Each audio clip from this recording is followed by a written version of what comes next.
Hey, so it's the 1st of August 2022, and I wanted to make this video for myself.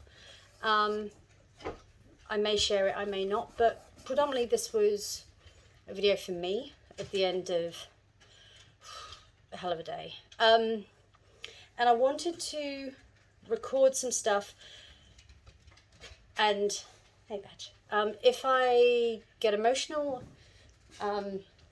looking back at this, I want to be able to remember that it's not from a place of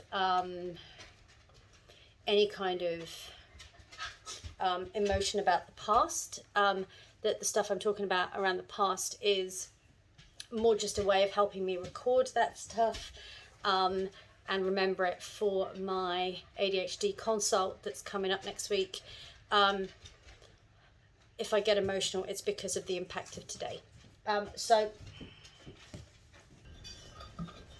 saved the children's craft work from the dog. So in hindsight, looking back, I understand that I was a pretty challenging child. Not that I ever meant to be, but I just kind of seemed to miss the mark, miss the cues sometimes.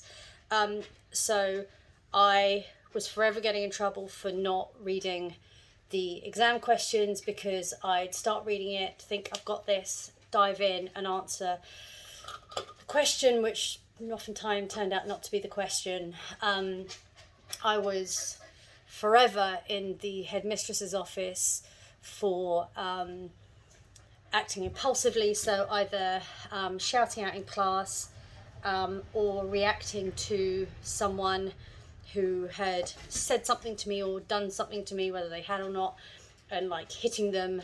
So kind of impulse control type things. Forever in the headmistress office for that. I was also that kid that had an entire floor-to-ceiling cupboard full of books and arts and crafts stuff.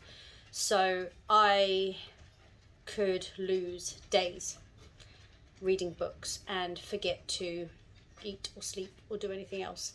Just read books. I would become consumed by them. I would disappear into them, to the exclusion of the real world around me. Similarly, like I was super into horses, and when I say I was into horses, I read about horses, I read stories about horses, I watched films about horses, I went horse riding. I was constantly wanting to go horse riding more. When I wasn't horse riding, I was drawing horses, but hundreds of pictures of horses until the anatomy was perfect. Or I was galloping round the lounge on all fours, getting the cadence perfect of how a horse canters, for instance, or trots, even though it really hurt my knees. I would go in the back garden and I would set up a dressage course and learn that dressage, but like do it as if I was the horse. Or I'd set up show jumping courses with garden canes and do them over and over again until I got the pacing right and the takeoff right and the landing right, even though I was on two legs and not a horse. I would just lose whole afternoons like that. And I'm sure that worried my parents a little bit. Not gonna lie. But I was obsessed with these things. And then when I got introduced to computers, I would happily lose days and days on those too. There was one game that we had that was called Winter Olympics, and I had to nail I think it was the luge. And I would redo the same courses over and over and over again. And I would be distraught when I was forced to get off the computer. But all I wanted to do was keep doing. Badger, do you always have to get in the shot? Hello. Until I got it absolutely perfect. To the exclusion of all else though. Like, I didn't want to eat, sleep, speak to anyone. I wasn't even aware that there were other people around a lot of the time when I was doing these things that I loved. And I just thought that was me. And so did my teachers, so did my parents, because it was what it was. And I went to a very old school, single sex, very regimented, you know, and I'm not saying they did it the right way. And that was kind of backed up with a lot of kind of discipline from my parents that meant that I mean, it wasn't a deliberate thing. We didn't set out, and I think this is important to me, or will become important to me when I look back at this and think about how this applies to Alfie. It wasn't done with a, we know you've got a neurodivergence and therefore we're going to give you these tools. It was done in line with kind of thinking at the time of, you're wrong, we need to help you be right, and this is how you can be right. So I ended up with a whole load of tools that mitigated the symptoms that I had, my ability to forget things, and interrupt people and not seem like I could hold down a cohesive thought sometimes, but yet get straight A's on my science experiments, because I would put in 300% of the effort that everyone else did. Like, we'd have to write up, and this is, remember, back when computers were very much a rarity. I would go in there and code a graph to show my science results and cut it out and stick it in my book, because I wanted it to look perfect. I wanted it to be right. I wanted it to be correct. And it had to be, I wanted to put that amount of effort into it, that it would take me maybe 4 or 5 hours of coding I can't remember what it was now. Lotus 123? I think it was Lotus 123. To get this graph to display. And I taught myself all of it, because IT wasn't a thing then. And certainly not a thing that children did. So by the time I got to uni, I had, by accident rather than design, a whole heap of tools in place that meant that I could function really well. Like, a lot of disciplines in place that meant that my assignments were always on time. My research was always done well. Like, everything was right for me to succeed. And that was wonderful. It meant that I got through uni, got a good degree, was really on top of my life, could get, a good job, all that kind of stuff. And that was wonderful. And then I always knew I wanted it. So I started off as a tester, which I was really good at, because again, it was that hyper focus on documenting what a process should be and what the outcome should be. And then that very blinkered sense of, you do these steps and you test the outcome and you record the outcome. There was no fluff around it. It was a very hyper focused role, and I did really well in it. But then I discovered, what I knew I wanted to do, because my dad had been into it, which was project management. And that seemed to speak to a whole new part of me that, and really make me flourish, because the only way I can describe it is, I suddenly had a space it was a job that needed my ability to deal with a whole heap of competing issues and questions and tasks at the same time, and juggle them. And I could do that really well. I didn't understand why I could. It just felt like, this is my space. This is my jam. Like, I'm good at this. I know how to do this. It comes really naturally to me. Didn't really have a sense of why, just knew it did. Super, super, super enjoyed doing project management. Then some life stuff happened, and I went on antidepressants and anti-anxiety meds for a couple of years, 2 years. And I also took a big break from life to try and just reset, take stock, work out what I wanted from the future. And by the end of those 2 years, when I came off the meds, something had changed. Something had changed really badly. Not in a good way, in a really bad way. I couldn't tap into those skills anymore. Like, it's like they had just vanished. And all of the things that I'd been able to keep really well under control, all those tendencies that I'd had in childhood that I'd been able to keep under control before, with these kind of just good practices that have been super ingrained into me, I couldn't control anymore. So I couldn't stop myself interrupting people. I couldn't hold on to a cohesive thought. I couldn't concentrate at work, especially for anything, like for shit. I couldn't remember any appointments. Like, I've become obsessed with putting literally everything into Google Calendar, from wake up and breathe to put socks on, and, you know, because otherwise I will forget it. And I'm like, that scares me and it worries me. And I honestly thought I was losing my mind. I thought I was broken. I thought that the stress and trauma that I'd gone through in the previous kind of couple of years had broken me. I had no idea that there might be another explanation for it. So I knew that I was struggling, but I was like, well, I'm just broken and I'm just going to have to do the best I can because this is me and this is what I've got, kind of thing. And then through the process of getting Alfie diagnosed with ADHD, you have to fill in questionnaires. And I remember filling that in.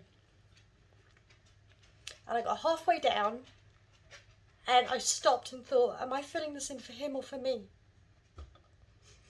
Because all these questions they're asking me are all of these things that I don't understand about myself, or I've never, these contradictions about myself that I've never understood. Are the questions, is this a thing? Is this a thing? I'm like, yes, all of these are a thing. They all are for me. And that was the point at which I realised that I may have ADHD. So God bless Alfie for, being the trailblazer and the human who brought light to this family. Hello. So I have my, I've had my referral. I've got my formal diagnosis appointment next week. And to prepare for that, I'm trying to kind of ADHD proof the appointment by kind of taking stock of all of the stuff that I've had in the past and I've got now, like things I'm really struggling with now, and kind of trying to write them down and everything, so I've got them to hand so I can try and speak cohesively about it when I'm in my appointment, rather than doing what otherwise I would do, which is just word vomit for a solid hour, go on about 50,000 different tangents, bring them all back to the same point somehow, but like confuse the shit out of everyone in the process. And the reason I'm able to make this video today and talk like this in quite a straight narrative about all of this is because I, a wonderful friend of mine, I was speaking to them last week, and they as well had a very late diagnosis for ADHD, and we were talking about medication, and we were talking about it in the sense of I'm very conflicted about what to do for Alfie, for reasons I'll speak about in a minute. Hey, that's enough. And I strongly suspected that I wanted medication to be able to manage myself better at work. I don't mind being a hot mess in my day-to-day life, but work I wanted to be able to nail. I need a drink. So I was talking to him about that. And he very generously said, well, look, if it would be helpful, you can take one of my Ritalin tablets. And if if this is all just, you are broken, actually, you're just going to have a really bad headache for the day. But if you are ADHD and you take this, it may give you a sense of what it looks like, because I don't know, like we both, Keith and I have been talking about Alfie going on Ritalin as a hypothetical until this point, like neither of us have ever had it to my knowledge. Well, I certainly hadn't. I don't think he had. So, and part of me was like, well, I'm going through this whole process and expense and everything else of getting diagnosed, thinking that actually I'm doing this so that I can get Ritalin to help me. Actually, is it helping me? Is it worth going through all of this? So as a kind of, way of kind of sense checking, actually, yeah, this is the right path for me to pursue, I was like, okay, fine. And I did it quite sensibly. I said to the team at work, look, Tuesday, it's a hell of a day. I've got back-to-back meetings from like 8:30 till 5. Hence I'm in this situation. Like, it's the kind of day where normally I'm going to get 3 or 4 meetings in and my thoughts are just going to be all over the place, because I'm going to be thinking about the last meeting, this meeting, the next meeting. I'm going to be trying to juggle all of this stuff, which I've traditionally been able to do so well, but I'm struggling with so much now. It's also very windy today. Gale force winds. And so if it's going to make a difference on any day, it'll make a difference, on that day. So I took it this morning. I took it just as I got into the, so I took it, as I got into the office. First thing I did is I got into the office, because I had a hot second. I had like an hour before my first meeting. And I'd warned everyone I was taking it, because I didn't know how I was going to be on it. So I was like, if I suddenly turn into this total weirdo who's gibbering, can you, I want you to be aware, because I want you to make an excuse and get me out of those meetings. I don't want to, and just, I don't know, put me in a meeting room on my own for, with a blanket for a few hours until it wears off, kind of thing, because it's short acting, so it's only 4 or 5 hours. And I got maybe 2 hours into my day, and I just wanted to cry. I wanted to cry for me, because for the first time in my life, I realised how hard I've done it until now. Because I went into this meeting, nothing unusual. I'm trying to stand up at a board, explain something, and this guy who I'm trying to explain it to is, interrupting me. Ordinarily, I would have got sidetracked by each one of those interruptions, come back to what I was saying, but got sidetracked by each of those interruptions. Not today. I stood there, he interrupted, I just maintained my narrative without digression, without pause. I came out of that meeting, and the person I was in there with from my team, I was like, was I any different in that? And she just looked at me and went, you were magnificent. That was incredible. The way you just... And it occurred to me that for the first time ever, I turned around and I said, can you always hear the air conditioning? I've never heard the air conditioning in our office before. Because I've normally got 15 thoughts, 12 conversations, 2 soundtracks, and the occasional going on in my head. I've never heard that you can hear the air conditioning before in our office. Today was so easy.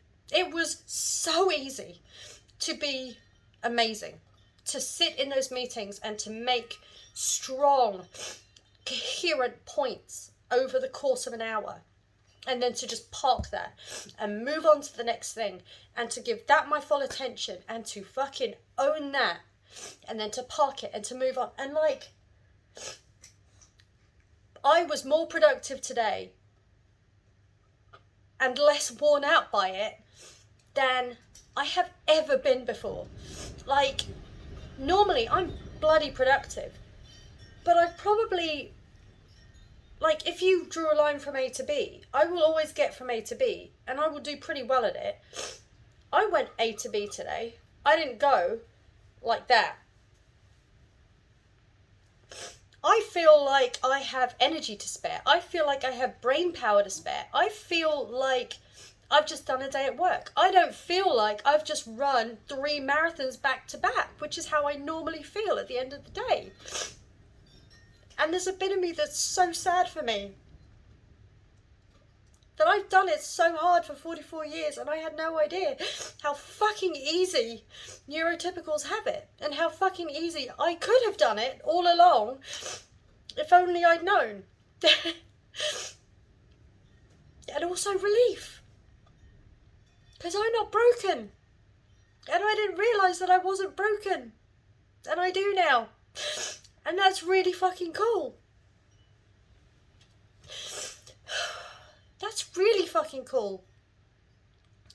And I know the Ritalin has worn off, but I think there's, you know, a bit of it still left in me, because I can now nicely come back to the subject that I was going to mention before, that I said I'd pick up later, that I ordinarily would have completely forgotten by now, which is how this relates to Alfie and the conversation that I had with my friend that led to me having the day that I've had. And that is, I'm so conflicted what to do about Alfie now. Because I've seen how amazing and powerful this is. But I also am old enough to understand the power of it and the addictive nature of it. Because I'm not going to lie, I would chew my foot off to be able to get up tomorrow and take this again. To be able to have as good a day at work again as I had today. And I can't, because I don't have a prescription. And this was supposed to be an isolated, you know, experiment for me to test this. But if I were a 12-year-old boy, I wouldn't give this up for anything. And it utterly reinforces my fear about giving Alfie Ritalin too soon. And that is, I feel hideous now knowing that I'm asking him to do things the hard way for the next little while. But the analogy that I used, unknowingly, but with a strong suspicion, was fucking perfect. The analogy that when I used to train for my, you know, races, my long distance races, I would never train with music, because I knew that come race day, if I stuck headphones on with music on, my performance would be like 50% better. It would just, I would rock that run. I wouldn't even feel it. If I trained every single day with music, it wouldn't have had that effect come race day. And I know life is not race day. I get that. I'm not, but it's an imperfect analogy. But actually, it works. So my fear for Alfie is, if he goes on Ritalin now, he'll be effectively training every day with music on. And when it comes to race day, he won't have anywhere else. He won't have any boost button to hit. There won't be anywhere for him to go. I put in the Mahi, unwittingly, yes, but I put in the Mahi growing up and maturing to be able to human without medication. Which means that I now have a very, very powerful boost button when I need it. I'm not reliant on it. I mean, it really bloody helps. But could I stumble through life without ever taking Ritalin again? Yeah, I could. Absolutely, I could. I've got a lot of tools in place, albeit them quite clunky and very time consuming, that mean I turn up where I need to be when I need to be there. I pay the things I need to pay when they need to be paid. I human pretty well. Pretty well. It's exhausting and it's imperfect and I could do better, but I human. If I'd always done it, if I'd grown up on Ritalin, done my teenage years on Ritalin, would I have those skills as deeply ingrained in me as I do now? No, I wouldn't. Because I wouldn't have had to. Because I wouldn't have had to mitigate myself as hard as I always had to. And I wouldn't have the ability to say, I need something extra today. I've got, and there'll be days that aren't full-on days. And I might just be like, actually, I'm fine. I don't need to take Ritalin today. I can get through today just fine. But there'll be days like today, probably more and more as this project goes on, where I need that extra help to stay on track and stay focused and nail the day. And that, to my mind, is what it should be, extra help. And I'm terrified that it will become just the baseline normal for Alfie if he starts taking it now. rather than that extra help. There's also a whole load of research that with other things that makes me really scared to put them on it now. But that's kind of what I wanted to capture for myself. So yeah, I'm going to deal with Badger now, who I've ignored all day. Get changed and maybe have a bit of a cry, because I feel like I need to just acknowledge and grieve for all of the extra distance I've had to run compared to everyone who's not neurospicy. Yeah,